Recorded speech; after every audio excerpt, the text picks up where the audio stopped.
When I start a regulatory modeling project in the US, one of the first things I do is to check for state modeling guidelines. Some states don't have them, some states have minimal guidance, and some states have very complicated, and it can be argued cumbersome guidance.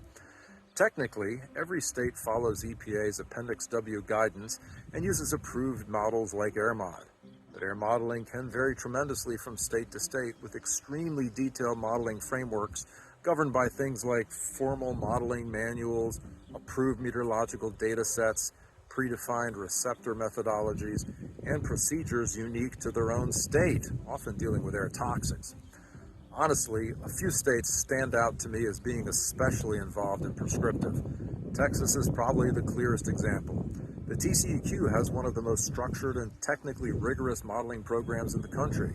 There are extensive guidance documents, formalized review expectations, and very specific modeling conventions that consultants learn quickly if they work in Texas regularly. If you're modeling in Texas, you need to learn a four-letter word, EMU.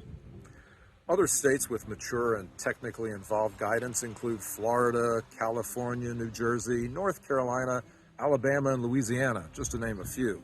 The guidance can range from specific modeling topics to sets of pre-processed meteorological data that are assigned to certain locations. Of course, there are real advantages to detailed guidance. When expectations are clearly defined, permitting becomes more predictable, modeling approaches become more consistent, and applicants, well, they understand the rules earlier.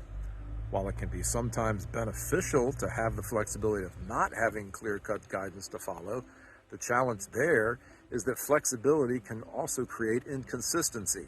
In those cases, outcomes may depend heavily on things like the reviewer or the EPA region or even the specific project team involved. And I think this conversation is becoming more important right now because changes to the air modeling world over the last several years are forcing agencies to rethink long-standing assumptions around modeling topics such as PM 2.5, chemistry modeling, background concentrations, and offshore coastal dispersion.